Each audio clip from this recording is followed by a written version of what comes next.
Chris में मेरे प्यारे भाई और बहनों, आज के आगमन संदेश में आप सभी का हार्दिक स्वागत है। हम कल के विषय को आज आगे बढ़ाकर और गहराई से समझेंगे।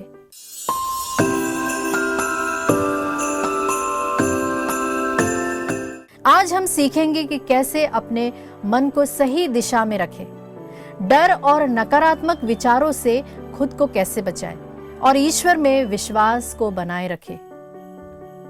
जब दाऊद और साउल के सामने गोलियत आता है, उसने डर पैदा करने वाले शब्द कहे थे, आओ मुझसे लड़ो, अगर मैं जीत गया तो तुम और तुम्हारे लोग हमारे अधीन होंगे। साउल ने गोलियत को देखकर डर महसूस किया, क्योंकि उसने केवल उसे देखा और उसकी बातों पर ध्यान दिया। प्यारे विश्वासियों, ध्यान रखें, आज आप जो देखते हैं और जो सुनते हैं वही आपके मन में रह जाता है। यीशु ने हमें बताया कि हमें अपनी आंखें और कान शुद्ध रखना चाहिए। संत मार्कुस का सुसमाचार अध्याय 4 पद संख्या 24 में प्रभु का वचन कहता है, ध्यान दो कि तुम क्या सुनते हो, जो माप तुम नापोगे वही तुम्हारे लिए भी नापा जाएगा। हमारा मन बार बार नकारात्मक समाचारों, आलोचना और डर में उलझ कर रह जाता है, लेकिन दाऊद का दृष्टिकोण अलग था। उसने आलोचना को नजरअंदाज किया। उसने साउल की हतोत्साहित करने वाली बातों पर ध्यान नहीं दिया। उसका ध्यान केवल और केवल ईश्वर पर था। प्यारे मित्रों, हमें इससे सीखने को मिलता है कि अपने मन को सही दिशा में लगाएं। नकारात्मक बातों और परिस्थितियों पर ध्यान देने के बजाय अपने कर्तव्यों और जिम्मेदारियों में हम ध्यान लगाएं। दर्द या समस्या पर बार बार ना सोचें, अपने मन को डाइवर्ट करना सीखें। दाऊद ने यह दिखाया कि जीत और हार केवल मानसिक दृष्टिकोण का परिणाम है। साउल लड़ने से पहले ही हार गया, जबकि दाऊद ने विश्वास के साथ लड़ाई में कदम रखा और उसने जीत हासिल की।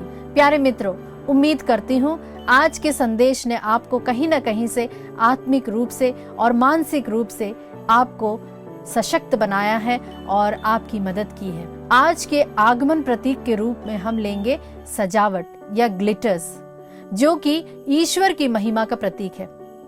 इसी से संबंधित प्रभु का वचन इब्रानियों के पत्र अध्याय 1 पद संख्या 3 में कहता है, वह पुत्र अपने पिता की महिमा का प्रतिबिंब है। उसने हमारे पापों का प्रायश्चित किया और अब सर्वशक्तिमान ईश्वर के दाहिने विराजमान है।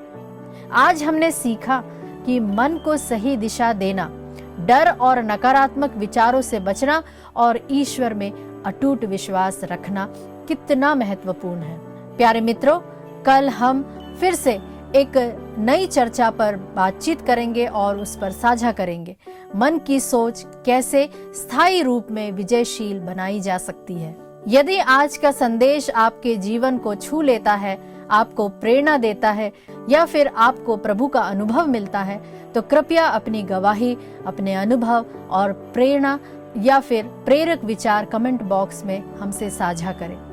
हमें आपकी आध्यात्मिक उन्नति को जानकर बेहद खुशी होती है। प्रभु हमारा ईश्वर आपके मन, विश्वास और जीवन में स्थायी आनंद बनाए रखे।